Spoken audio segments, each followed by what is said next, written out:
আমি পিছে ঘুরে তাকায় দেখছি শাওয়াল নাই, গর্তে থেকে মামা করে ডাকছে।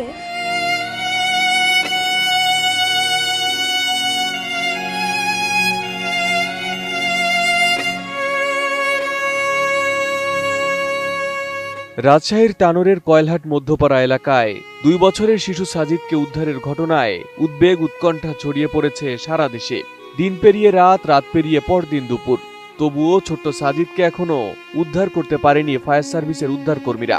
ছেলেকে এক ঝলক দেখার অপেক্ষায় দিশেহারা মা রুনা বেগম। চারদিকে শুধুই প্রার্থনা, সাজিদ যেন সুস্থভাবে ফিরে আসে মায়ের কোলে। 10 ডিসেম্বর দুপুর 1টার দিকে মায়ের পেছনে পেছনে হাঁটতে গিয়ে হঠাৎ একটি পরিত্যক্ত নলকূপের গভীর গর্তে পড়ে যায় সাজিদ। সঙ্গে সঙ্গে শুরু হয় উদ্ধারের চেষ্টা। স্থানীয়রা প্রথমে চেষ্টা চালালেও ব্যর্থ হলে খবর দেওয়া হয় ফায়ার সার্ভিসকে। বিকেল গড়িয়ে সন্ধ্যা, তারপর রাত পেরিয়ে সকাল, তবুও উদ্ধার সম্ভব হয়নি। বৃহস্পতিবার দুপুরে উদ্ধার অভিযান অব্যাহত রেখেছেন ফায়ার সার্ভিসের সদস্যরা। নতুন বাংলাদেশ গড়তে এলো জুলফিকার স্টিল। জুলফিকার স্টিল, ইস্পাত দৃঢ় অঙ্গীকার। শিশুটি যে গর্তে পড়ে গেছে তার পাশে এক্সকেভেটর দিয়ে 40 ফুটের বেশি গভীর একটি গর্ত খনন করা হয়েছে। সেই গর্ত থেকে সুড়ঙ্গ তৈরি করে পৌঁছানোর চেষ্টা চলছে শিশুটির সম্ভাব্য অবস্থানে। জানা গেছে, নলকূপের জন্য খোঁড়া ওই গর্তটির গভীরতা 150 থেকে 200 ফুট। উদ্ধারকর্মীদের ধারণা, গর্তের ভেতরে কোনো এক স্থানে আটকে থাকতে পারে শিশুটি।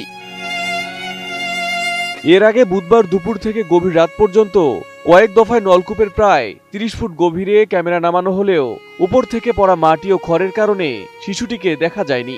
তবে একই দিন দুপুরে গর্তের ভেতর থেকে শিশুটির কান্নার শব্দ শোনা যায়। এখন পর্যন্ত 5টি ইউনিটের প্রচেষ্টায় মাত্র 40 ফুটের বেশি খনন করা সম্ভব হয়েছে। গতকাল গর্তের ভেতর থেকে সাজিদের চিৎকার শোনা গেলেও বৃহস্পতিবার দুপুরে 40 ফুট গভীরে নামার পরও আর কোনো শব্দ শোনা যায়নি। উদ্বেগে ভারী হয়ে উঠেছে পুরো এলাকা। সবার একটাই চাওয়া, আল্লাহ যেন সাজিদকে নিরাপদে ফিরিয়ে দেন।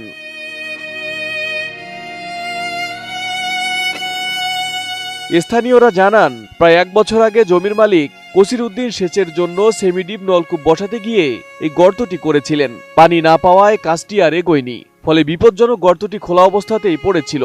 অবহেলিত সেই গর্তই আজ প্রাণ সংকটে ফেলেছে 2 বছরের নিষ্পাপ সাজিদকে। আরিফ হাসান, এটিএন নিউজ।